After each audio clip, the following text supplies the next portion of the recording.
శతమానం భవతి. Chandini, excuse me. Okay sir.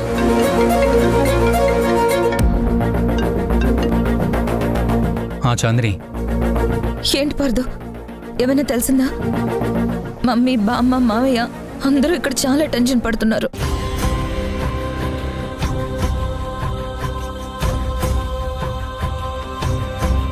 Mummy మాటలు వింటుంటే నాకు కూడా చాలా భయంగా ఉంది పార్దు. ఇంతవరకు వదిన గురించి ఎలాంటి విషయం తెలియకపోవడం ఏంటి? ప్లీజ్ పార్దు, ఎలాగైనా వదినకి ఏం కాకుండా నువ్వు అన్నయ్య తీసుకురండి. మేము అదే ప్రయత్నంలో ఉన్నాం చాందిని.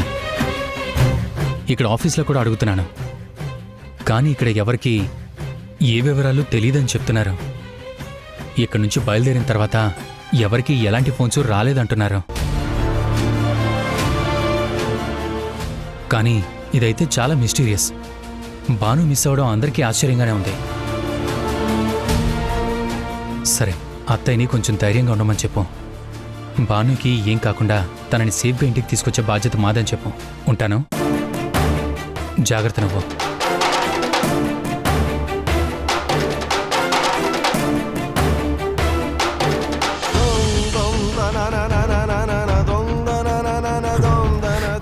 ఎక్కడికి వెళ్ళిపోయావు బాను?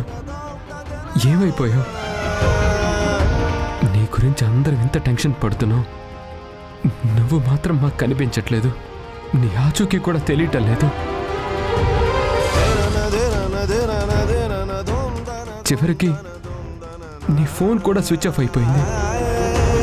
నీకేదైనా ప్రమాదం జరిగిందా అని నా మనసు రకరకాలుగా అనుకుంటుంది. నువ్వు లేని జీవితం నాకు లేదు బాను. నీకేదైనా జరిగిందని తెలిస్తే మాత్రం ఈ గుండె తట్టుకోలేదు. ప్లీజ్ బాను, నువ్వెక్కడున్నా తొందరగా వచ్చే.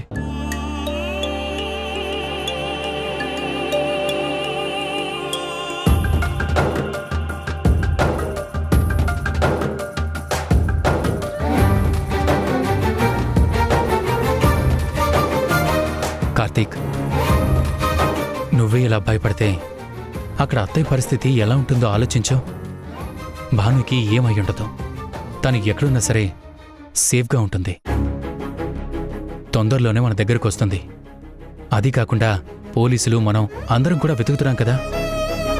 తను ఎక్కడెక్కడైతే ట్రావెల్ చేసిందో ఆ ఏరియా అంతా కూడా వెతుకుదాం. ఇంతలోనే నువ్వు ఇలా భయపడితే ఎలా? ఇక్కడ ఉండడం కరెక్ట్ కాదు. ముందు మనం గెస్ట్ హౌస్కి వెళ్దాం పదా. లేదు బావా, నా బాను నా కంటికి కనిపించేంత వరకు నేనెక్కడున్నా నాకు శ్మశానంలాగే ఉంటుంది. నన్ను ఒంటరిగా వదిలే.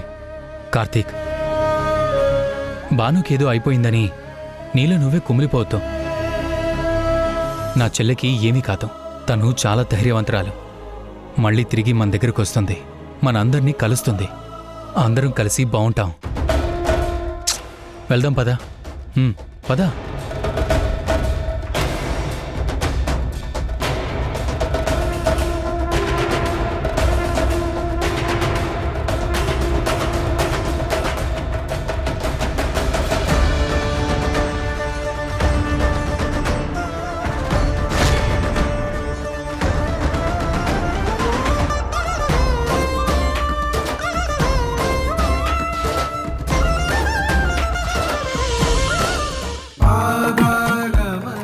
చెప్పుకోండి చూద్దాం. కళ్ళు మూస్తే ఎలా తెలుస్తుంది? కళ్ళ ముందుకొస్తే కదా తెలిసేది. ఏ స్పర్శతో ఆ మాత్రం గుర్తుపట్టలేరా? అయినా మనసులో ఉన్న వాళ్ళు కళ్ళ ముందుకు రావక్కర్లేదు కదా.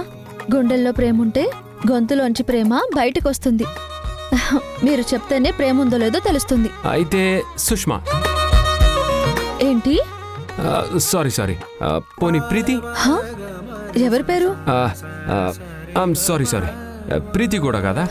అయితే శైలజ. శైలజ? శైలజ ఎవరు? అయ్యో, ఐఎమ్ వెరీ వెరీ సారీ. ఈసారి కరెక్ట్గా చెప్తాను. అభినయ. ఏంటండి పిచ్చి పిచ్చిగా ఉందా? నేనొచ్చి కళ్ళు మూస్తే నా పేరు తప్ప ఇంతమంది ఆడవాళ్ళ పేరు చెప్తున్నారు. అసలు వాళ్ళంతా ఎవరు? నువ్వే చెప్పావు కదా భాను, మనసులో ప్రేమ ఉంటే గొంతులో నుంచి మాట బయటకు వస్తుందని. వాళ్ళంతా నా మనసులో ఉన్నవాళ్ళు, అందుకే గొంతులో నుంచి వాళ్ళ పేర్లే వచ్చాయి. హా? ఏ తప్ప? అంటే మీ మనసులో నేనే ఉన్నాను అనుకున్నాను. నేను తప్ప ఇంతమంది ఉన్నారని నాకు ఇప్పుడే తెలిసింది. పొరపాటైంది. మిమ్మల్ని మనసారా ప్రేమించాను. మీ మనసంతా నేనే ఉన్నానని ఊహించాను. అందుకే ఇలా కళ్ళు మూయగానే వచ్చేది నా పేరే అనుకున్నాను. కానీ నా పేరు తప్ప మీరు ఇంతమంది పేర్లు చెప్తారని నేను అస్సలు అనుకోలేదు. సారీ, క్షమించండి. ఏయ్ బాను, ఏంటి ఇదంతా కోపమే? కాక మరి ఇంకేమనుకుంటున్నారు? ఆడది ఏదైనా క్షమిస్తుంది, కానీ తన భర్త మనసులో ఇంకొక ఆడదాని పేరుందని ఎటువంటి పరిస్థితుల్లోనూ క్షమించదు. భర్త ప్రేమంతా భార్యకే కావాలని స్వార్థంగా కోరుకుంటుంది. నేను కూడా అదే స్వార్థంతో కోరుకున్నాను. కానీ మీ మనసులో నా పేరు లేదని అర్థమైంది కదా, అందుకే వెళ్ళిపోతున్నాను. ఏయ్ ఆ, పిచ్చి భాను, నా మనసే నీ దగ్గర ఉన్నప్పుడు నా మనసులో ఇంకో పేరు ఎలా ఉంటుంది?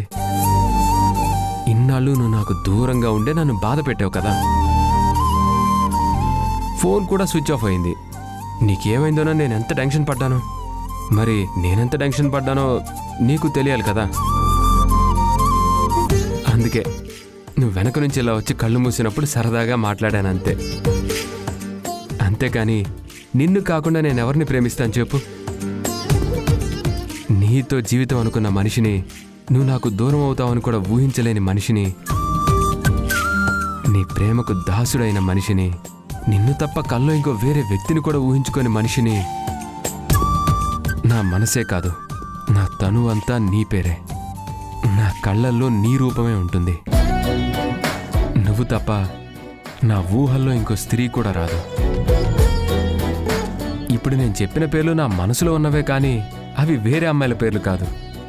మనిద్దరికి పుట్టబోయే ఆడపిల్లల పేర్లు. హా? ఏంటి? అంతమంది పిల్లలా? కాదు, ఒక్కరు చాలు. అదేం కుదరదు, అంతమంది కావాల్సిందే. హం? వాళ్ళందరికీ నీ అంత అందం, నీ అంత మంచి మనసు రావాలి. నా కూతుర్లనే అందరూ పొగడాలి. అందరిది మా ఆవిడ పోలికే అని నేను గొప్పగా చెప్పుకోవాలి.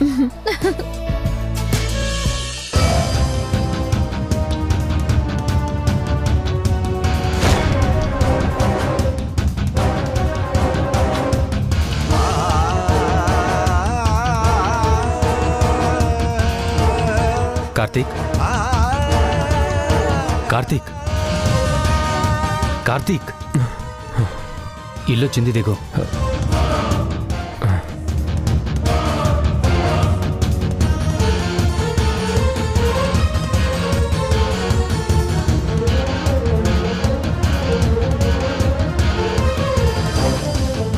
కార్తీక్, నువ్వు బానుని తలుచుకుంటున్నావని నాకు అర్థమైంది.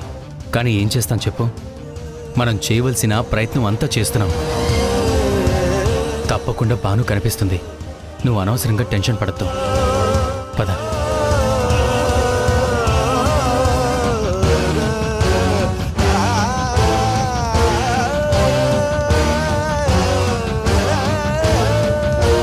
నమస్కారం బాబు. నమస్తే అమ్మా.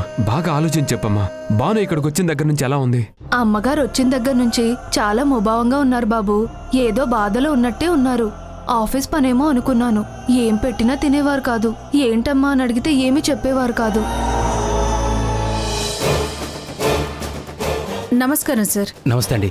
మీరేనా డాక్టర్ బాను టెస్ట్ చేసింది? అవును సార్. ఆ రోజు లక్ష్మి నాకే ఫోన్ చేసింది. మా అమ్మగారు కళ్ళు తిరిగి పడిపోయారో రండి అని చెప్తే నేనే చెక్ చేశాను.